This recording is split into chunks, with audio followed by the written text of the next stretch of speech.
All right, everyone. We're going to get started here. Thank you for joining us today on this webinar.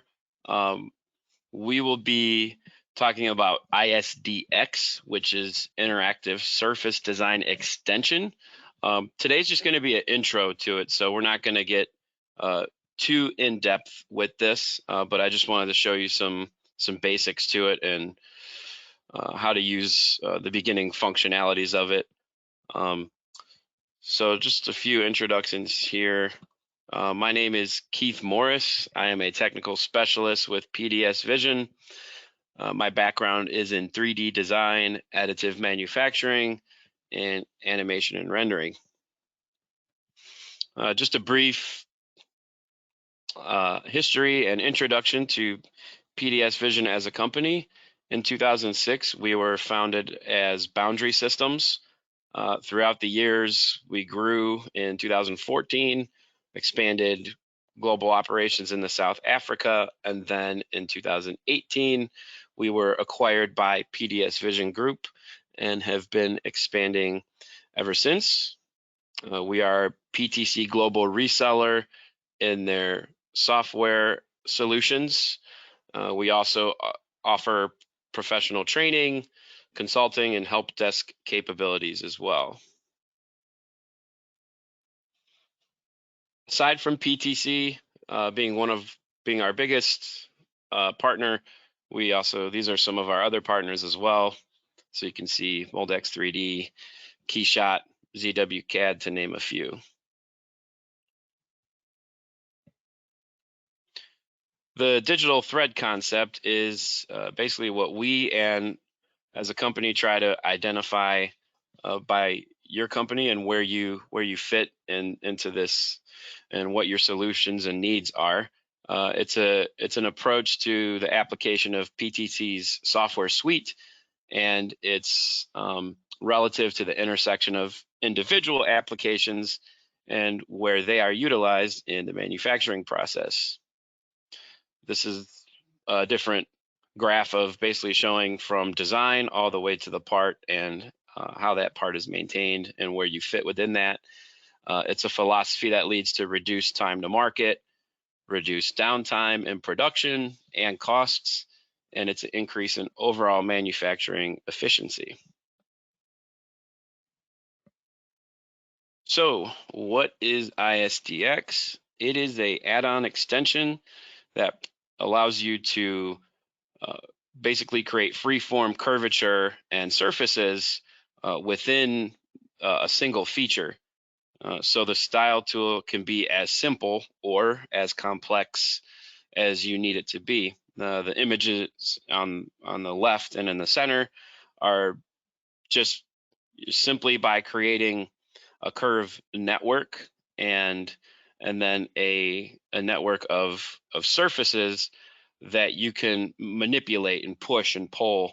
And then on the right example, you can even build components that are part of assemblies, such as this motorbike and this race car. We're not building that today, but just as this is just an introduction into the ISDX tool, think of this as the best tool and the best option within Creo when your goal is to focus on industrial design or product design that requires more of a stylized and organic aesthetic to your product. So this tool is not typical in the sense of what you're used to in terms of it's not driven by dimensions. So although you can create a base sketch to drive its dimensions, this is just simply to focus on the concept design of your product or part. So with that, I'm going to get into what this starts to look like.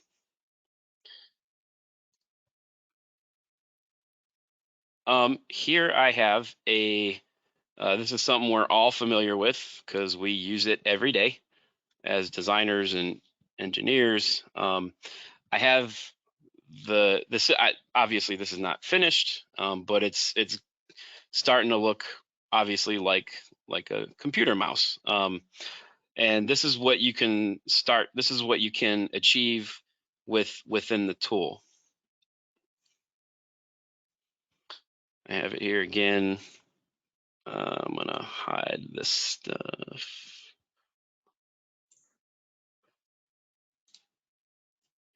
So right now, I have, before I even mention the style tool there, or begin to, there's a base sketch I have within here, and it allows, the reason I have it there is because later on in the design, I may want to, again, it allowed me to change the width or the length of the part. So you can have a sketch act as be a reference for the model. So that's what that's there for. So in here, I've already started to create some curves.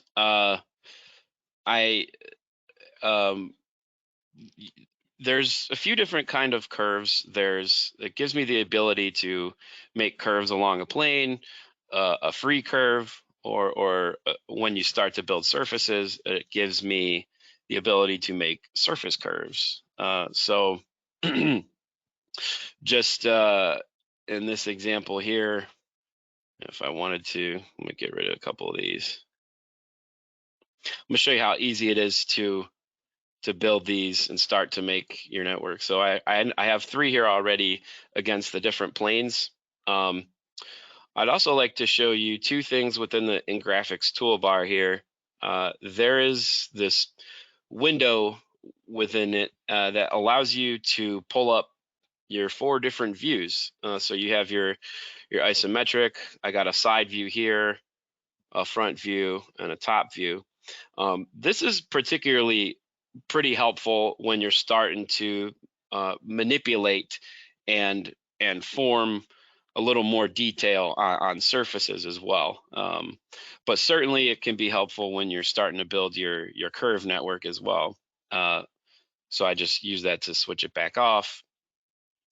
While I'm creating this too, I could also choose the mirror option. In this case, I'm going to go along this plane, and as I'm creating the curves on this one side, it'll just completely mirror over what I'm doing.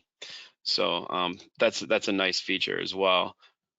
So up here, I'm just gonna create some of these free curves. I could go back and add my midpoint to manipulate that curve. So right now, all I'm concerned with is just the very basic shape of my model. This doesn't even have, at this point, I don't even have any surfaces yet. So it's important to get the outline and the structure set before I even do any surfaces. I also have these tangency handles, which I can make perpendicular or to another plane, or I can move them to get, as I'm setting up to what I want here is to be able to have a smooth, this is one of the things that allows for a smooth transition between surfaces. I'll do the same thing on this backside here.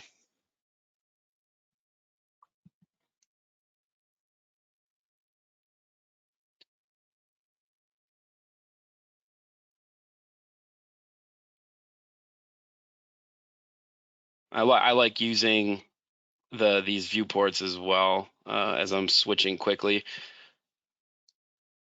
but it's also nice to have it here.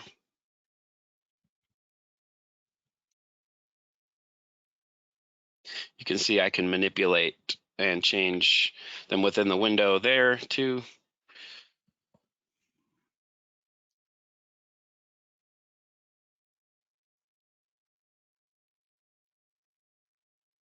So that allows me to get, so that now I'm at the point where I could start creating some surfaces.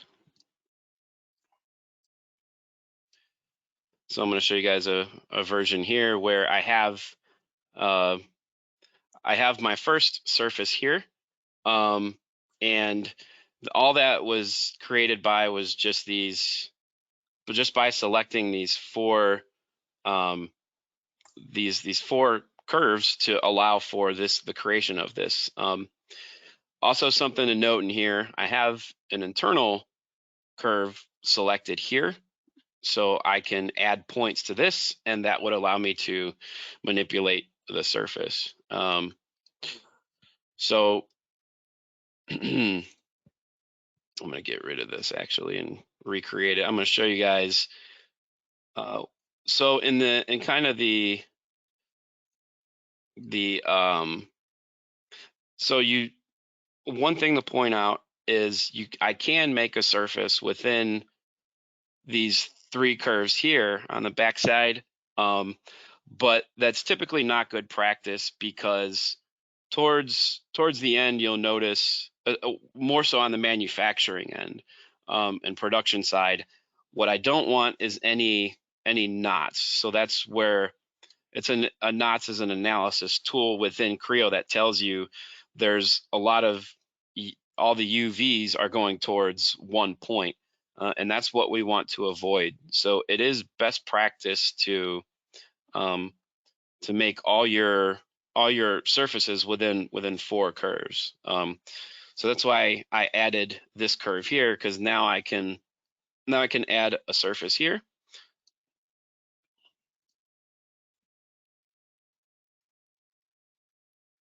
And have this here. Another thing to point out is these. So now there's two different surfaces here. These are tangency conditions, which I want to set to curvature, and I'll show you what that means, why that's important a little bit later. But in a nutshell, it's important to have a smooth, continuous surface. So now I still have an opening here that has three curves around it. Another type of curve that I have is a surface curve, and this will go, I can just draw it right on here, and it'll follow that surface right there. I'm gonna make another one as well.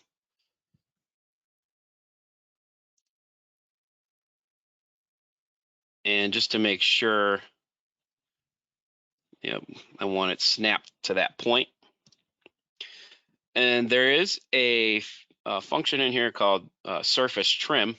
It allows me to take the surface we just created and trim away this area. So now this will become an opening.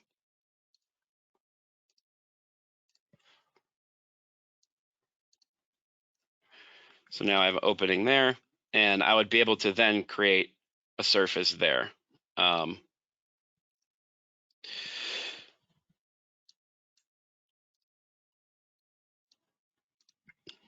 So as I'm going along the design, you can see I got that all filled out. Yes.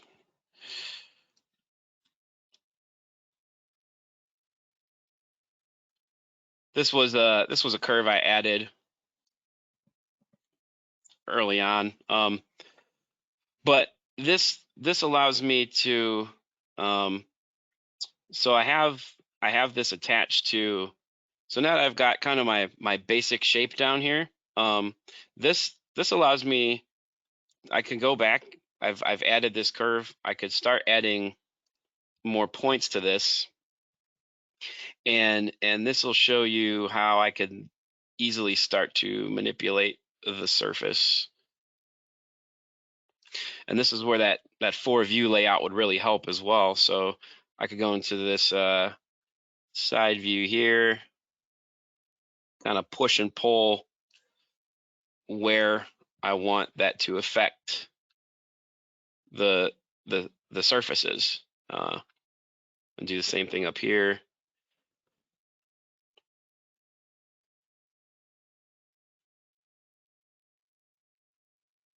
See how to me this is a lot of fun. But this is also what's necessary to get these simple, or in some cases complex, shapes. So I'm gonna get out of this. There's another iteration I have here, which shows a few more curves as well added to the design.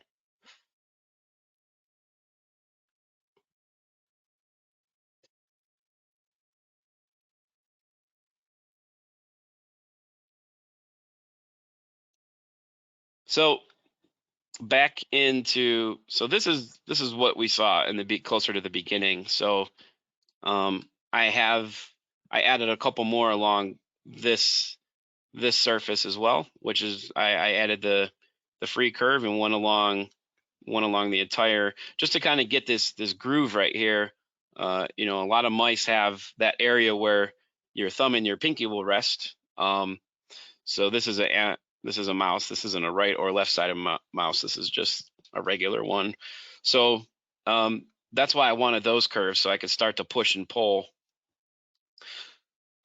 those areas as well. So you can see as I'm sculpting in, just to start to get, and you see what's kind of going on back there is it's getting a little wacky back there. I can choose to manipulate this curve and kind of tame that down.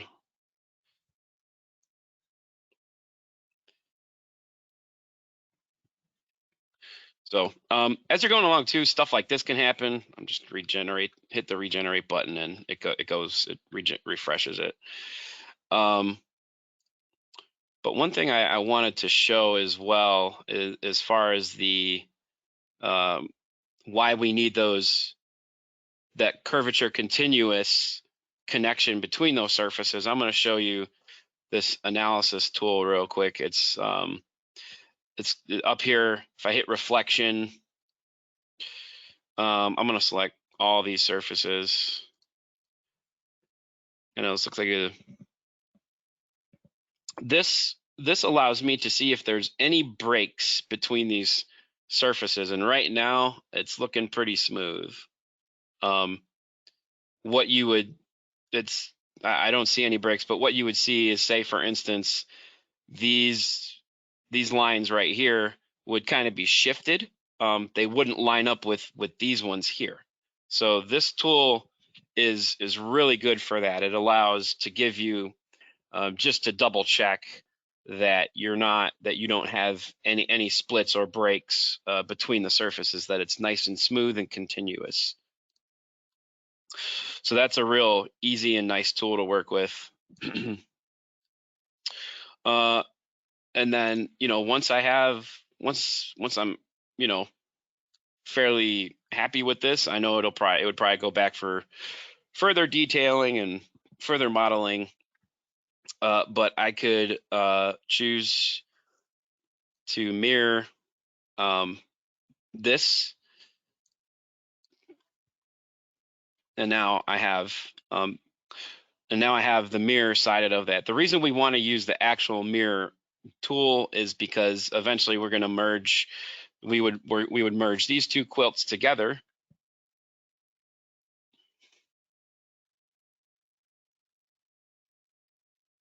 And now it says one.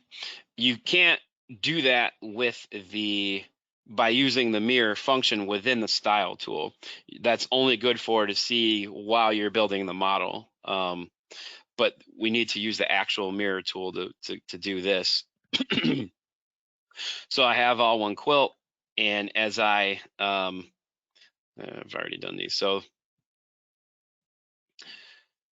I've got my mirror and my merge. There was a sketch I did to create the cut where the mouse, the wheel hole would be. And so that's what makes this so nice is when you're finished using the style tool, you can continue to go back and keep adding additional features. And that's how we ended up to what I first showed you guys. I'm going to hide the style so it's out of the way. And so adding a fill and making this cut and adding some rounds, and the mirror tool gives me this semi-finished design, but it gives you it gives you the idea, gives you guys the idea of and basics of how to use this tool. So just wanted to touch on, whoops, went to the beginning there. So just to touch on some benefits of this tool, reduced time to market. ISDX is very fast. It allows you to create complex or simple, free-form, organic, and stylized models. And because its sole focus is that, when you're more focused on something, things are more time efficient. It allows you to move things along faster. You grow market share with customer focused products. Stylizing appealing products can meet consumer demands. We all have our personal things that we like, and especially if there's some sort of design we like, something that's stylized, something that looks cool, such as a motorbike or a car. You're designing to realize price premium. ISDX can meet both the needs of engineering and manufacturing requirements while maintaining customer appeal. So even though it is a tool that's just focusing on design, it can, in the end, be used for final designs and manufacturing as well.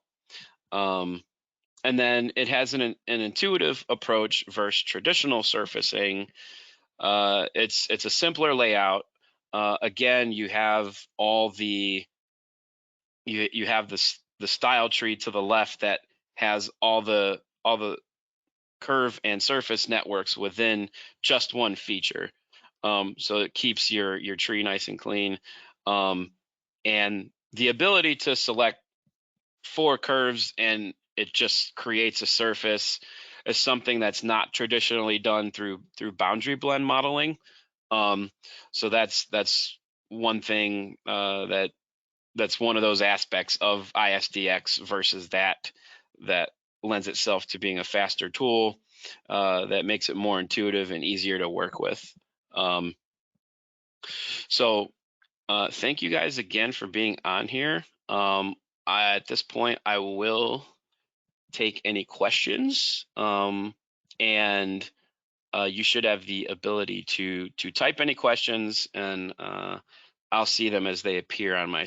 If any of you don't have questions, and that's all I had to show you.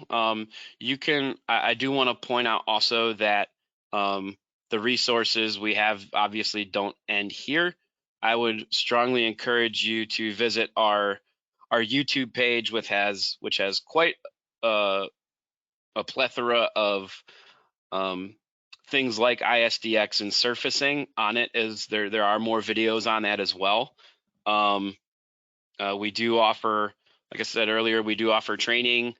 So if you wanted to reach out to sales and have that set up. So if you didn't have questions and you do want to go about your day, please feel free to sign off. But I'll leave this open for a little longer and just monitor if there are any more questions.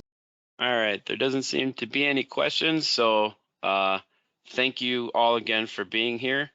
And as I mentioned, you can add, if you think of any other questions beyond today that you didn't get to ask today, you guys have, there's my contact information, and as I mentioned, we are on YouTube with a lot of resourceful videos. So thank you guys again, and you guys have a great rest of your day.